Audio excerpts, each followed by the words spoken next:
Woo! Hello everyone, welcome back to Read Good, Draw Bad, where I talk about books and you write nice comments about me in the comments section. Now, with Halloween coming up, who doesn't love a little bit of a scare? I think horror is kind of specialized for most of us. We don't want to be scared all the time. I've got enough generalized anxiety for that. So today, instead of a read, I thought it'd be fun to do a bit of a read. Because what's more fun than reading books? Judging things on the internet. For a fun change of pace, this read is gonna be a fictional read about fictional people. So today, let's go through and discuss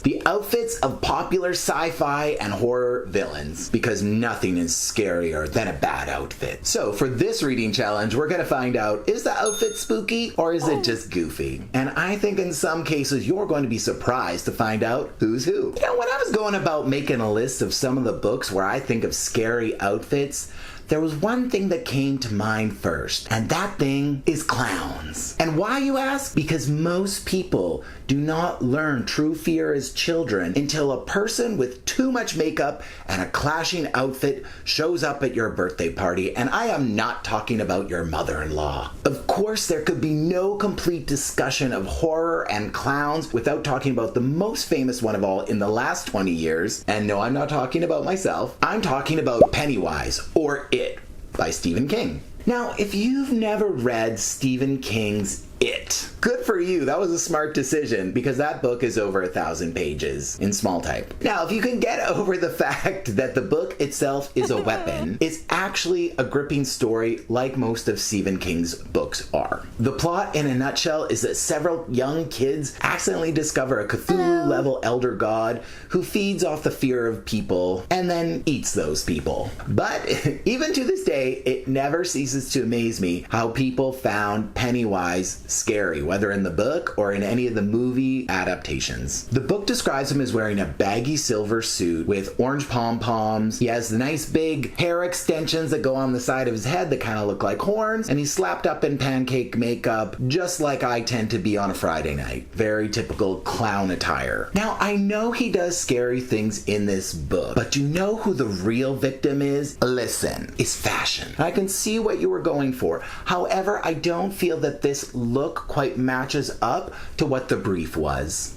I don't think that silver and orange go together, so for me, this outfit is a definite goof. I would say you could read It, the book, but maybe instead, if you want to save yourself about 20 to 25 hours, you could probably just watch the movie, and I would recommend watching the newer movies as opposed to the old ones. That being said, Tim Curry for life. Now, would this even be an evaluation, a true read, if we didn't revert back to the classic cliches that we all know exist, to the most tacky, the most overdone horror outfit of all time? And while some of you will comment that the bedsheet ghost is the most overdone, to you I say, that's not even an outfit. You just accidentally walked into a bedsheet. The outfit I'm talking about is the one you can see at dollar stores everywhere across the country. And why? It's because a classic never dies. Just like this character never dies, Dracula, in Bram Stoker's Dracula. Now, most of us know the plot of Dracula. If you decide to read Dracula, when you first meet him, you will think,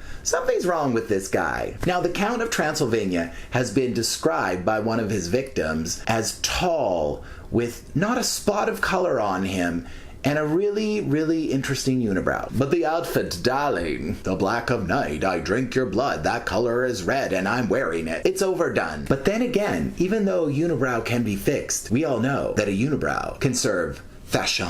Dracula, there were better color options for you, even in Eastern Europe. Where are the florals? Where are the spring colors? So for this outfit, we're gonna give you a spook, but it's kind of really low on the spookometer, so it's more of a boo than a woo.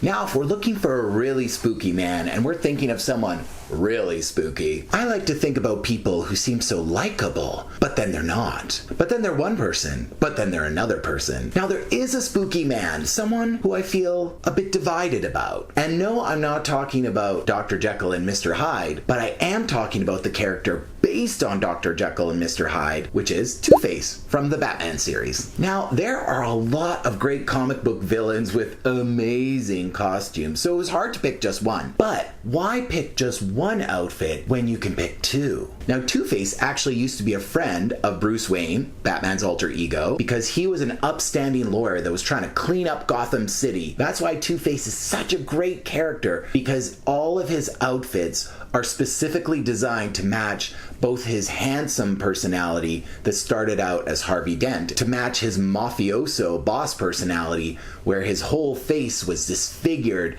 and it turned him maybe a little bit homicidal. And if you know anything about Two-Face, he makes most of his moral decisions, do something terrible, not do something terrible, by flipping a coin. Here we have someone who makes their outfits match how they feel on the outside as well as the inside. Two-Face is often wearing a three-piece suit, which we appreciate for the numbers. Somebody give Prada a call. This model is ready for the runway. We say this is a spooky look. Of course, where are all the scary women in all of these horror novels and stories? Won't somebody find me some scary, spooky outfits for ladies? Well, don't worry, I got you. So let's start with one of my favorite spooky ladies of all time, Carrie, by Stephen King. This is another Stephen King entry, but she's kind of classic. If you've never read the book or seen the multiple movie remakes, miniseries, the new movies that will come out forever and forever and forever, no one seems to be able to stop making this a movie. Carrie White is a shy, friendless teenager who just wants to be loved and accepted by her peers and go to prom. And the girls at her school just torment her, and we do not like hazing until Carrie decides to deliciously give them their just desserts and unleashes some psychic horror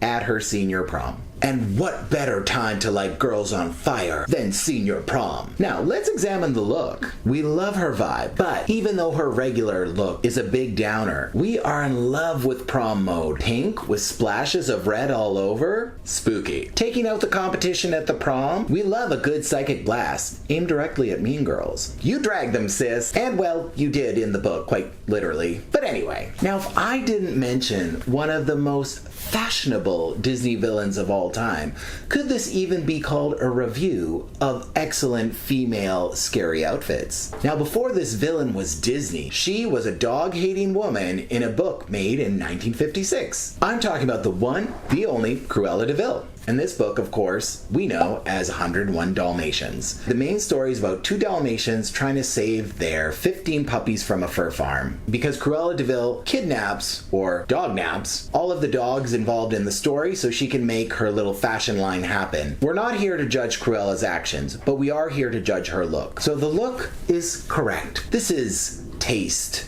This is glamorous. However, we are not a fan of animal cruelty. We would have liked a vegan leather look, so unfortunately, we're gonna give this look a goof. Feel there's something missing when we're talking about classic Halloween looks. We can't talk about Halloween without talking about the quintessential Halloween character, witches. Which are witches. We need a little bubble, toil and trouble for our look. And you can't get any more toil, any more bubble, or any more trouble than the Grand Witch in The Witches by Roald Dahl. Now, this is a children's book, but honestly speaking, it's a really scary and really strange children's book. There are witches all around the world that are trying to get rid of little children. And the Grand Witch decides that she's going to turn children into little mice. Parents would catch them in a mousetrap, throw them into the wilderness. That's some really dark stuff. Now, in terms of looks, the Grand Witch is an ancient and powerful boss witch babe. We love someone who turns out nice and then turns naughty. She's gorgeous, she's stunning, but once the human mask comes off, we get the real look. A face eaten by worms and rotting flesh. And now that's a reveal. You did not need to throw off that wig, you threw off your whole face. We love a good surprise. This look is totally spooky. Well,